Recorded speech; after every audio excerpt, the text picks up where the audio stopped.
ওয়ালাইকুম। আজ আমি নিয়ে আসছি আপনাদের জন্য খুবই মজাদার একটি রেসিপি। তা হলো বাঁধাকপির পাকোড়া। এই বাঁধাকপির পাকোড়া খেতে ভীষণ মজা। আপনারা একবার এই বাঁধাকপির পাকোড়া এভাবে বানিয়ে খেয়ে দেখবেন, তাহলে চলে যাই আমি এই বাঁধাকপির পাকোড়াটা কিভাবে তৈরি করি। বাঁধাকপির পাকোড়ার জন্য আমি এখানে নিয়েছি বাঁধাকপি কুচি করে নিয়েছি। এখানে আলু এবং গাজর, মিডিয়াম সাইজের দুইটা আলু এবং বড় সাইজের একটা গাজর আমি গ্রেটার দিয়ে কুচি করে নিয়েছি। এবার দিয়ে দিচ্ছি স্বাদ মতো লবণ এবং হাফ টিস্পুন হলুদ, দিয়ে দিচ্ছি 1 টিস্পুন মরিচের গুঁড়া, লাল মরিচের গুঁড়া।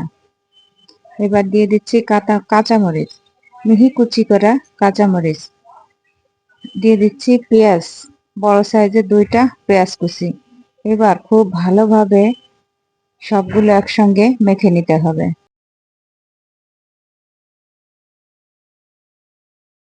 খুব ভালোভাবে মেখে সবজিগুলো নরম করে নিয়েছি। এবার দিয়ে দিচ্ছি বেসন, 1 কাপের থেকে একটু কম বেসন এবং হাফ কাপ চালের গুঁড়া।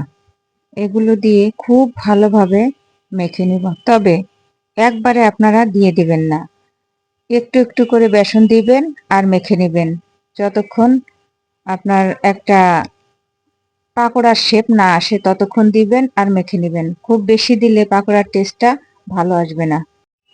দেখুন আমি মাখাচ্ছি আর দিচ্ছি, আমি আরো হাফ কাপ ময়দা দিয়ে দিলাম।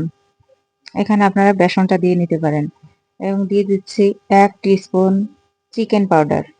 এই চিকেন পাউডারটা দিলে স্বাদটা দ্বিগুণ হয়ে যায়। এবং আমার হাতের 1 মুঠো ধনেপাতা, এগুলো দিয়ে এবার আরো একটু ভালোভাবে মেখে নেব।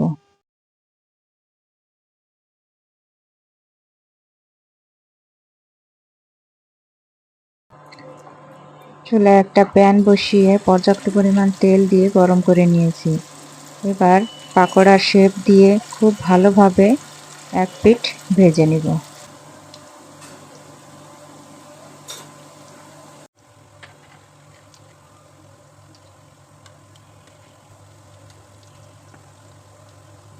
এক পিঠ ভেজে উল্টিয়ে নিয়েছি, আর এক পিঠও ভালোভাবে ভেজে পাকোড়ার কালার এনে, আমার পছন্দ মতো কালার এনে আমি তুলে নিচ্ছি। এভাবে করে আমি সবগুলো পাকোড়া ভেজে নেব।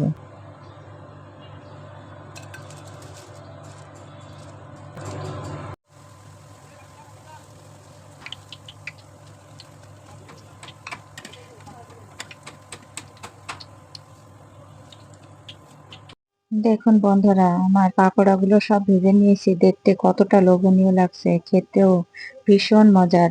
আপনারা বাচ্চাদেরকে এভাবে সবজি দিয়ে পাকোড়া বানিয়ে খাওয়াবেন, ওরা খুব মজা করেই খাবে। গাজর কিন্তু খেতেই চায় না ওরা। এভাবে করে খাওয়াবেন, দেখবেন ওরা খুব মজা করে খাবে। তাহলে আজ এ পর্যন্ত, ফিরে আসবো নতুন কোনো রেসিপি নিয়ে। আল্লাহ হাফেজ।